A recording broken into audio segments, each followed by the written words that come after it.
तो यहाँ पर तमाम वो लोग हैं, साथ ही साथ प्रशांत बहुत में बात करेंगे। क्या कैसे देख पा रहे हैं इस आंदोलन को? देखिए, आंदोलन का मुख्य उद्देश्य वही है कि जिस तरह से जो है, भैया थोड़ा साइड हो जाए।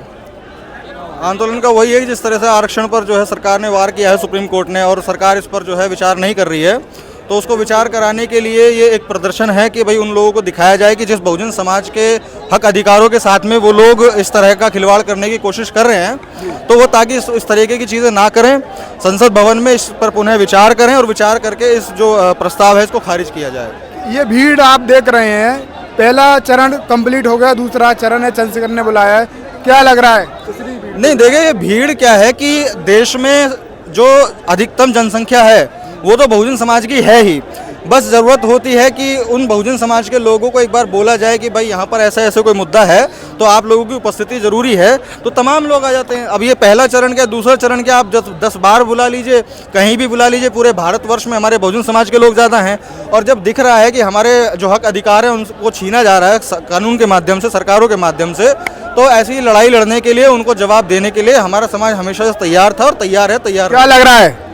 अभी लगना ये है कि जिस तरह सरकार झुकेगी, सुप्रीम कोर्ट फैसला बदलेगा? हाँ, बिल्कुल, सरकार को बदलना पड़ेगा, इस फैसले को वापस लेना पड़ेगा, क्योंकि जिस तरह से जो लोग हैं जो रोष दिखा रहे हैं, और जिस तरीके से तमाम जो नेता लोग हैं वो अपनी चीज़ों को बता रहे हैं, रणनीति बता रहे हैं, गतिविधि को बता रहे हैं, उसको मद्देनजर रखते हुए लगता है कि भाई जो सरकार है वो इन कानूनों को वापस लेगी और जो आरक्षण है उसको जूं का तू रहने देगी। जी, ये जो आरक्षण में वर्गीकरण का फैसला है, जातीय जनगणना की मांग थी और ये बिना मांगे दे दिया है, तो ये तो सबसे सोचने वाला विषय है कि जो सुप्रीम कोर्ट ने जिस तरीके का बयान ये दिया है, और आरक्षण में वर्गीकरण, आरक्षण में क्रीमी लेयर, जो तमाम तरह की बातें बोली हैं, ज़रा सुप्रीम कोर्ट से ये पूछा जाए कि उनके पास में ऐसे कौन से आंकड़े हैं, उनके पास में ऐसी कौन सी गिनती है जिसको देख करके वो ये समझे हैं या इस निर्णय तक पहुँचे हैं कि इस तरह का जो आरक्षण पर फैसला है वो लेना चाहिए। जबकि सबसे पहली जो ज़रूरत है वो ये है कि भाई पहले आप जातिगत जनगणना कराओ, जातिगत जनगणना के बाद में उसमें आंकड़े देखे जाएं कि कितने जो प्रतिशत लोग हैं और कितनी जो हिस्सेदारी है उन लोगों की वहाँ पर मिली है, नहीं मिली है। उसके बाद में सवाल उठता है कि भाई आरक्षण में वर्गीकरण की वास्तव में ज़रूरत है भी या नहीं। आज चंद्रशेखर आजाद ने बोला था रामलीला मैदान तो कैंसिल हो गया, जी, क्यों हर बार ये पाबंदियां लगाई जा रही? क्योंकि इसमें तो समा ही नहीं रही है भीड़ में। नहीं, और जो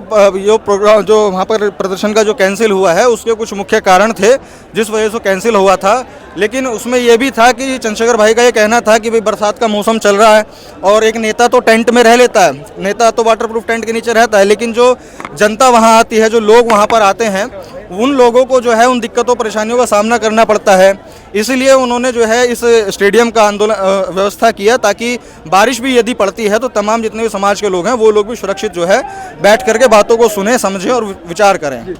प्रशांत बहुत मेरे साथ थे, इस आंदोलन पर अपनी बात रखी, किस तरीके से यहाँ क्या बदलाव होगा ये फिलहाल देखने होगा। चंद्रशेखर आजाद थोड़ी देर में इंदिरा गांधी स्टेडियम में एंट्री करेंगे। साथियों, जैसा कि आपको पता है, बी मिशन टीवी हमेशा ग्राउंड जीरो की रिपोर्ट आपके बीच रखता है। अगर आपको हमारा काम पसंद आता है तो बी मिशन टीवी को आर्थिक मदद करें, जिससे कि हम यूं ही निरंतर ग्राउंड लेवल पर काम करते रहें। स्क्रीन पर दिख रहे QR कोड को स्कैन करें और अपने दान की राशि बी मिशन टीवी के खाते में भेजें। QR कोड के अलावा आप हमारी UPI ID BMissionTV@YBL पर भी मदद भेज सकते हैं।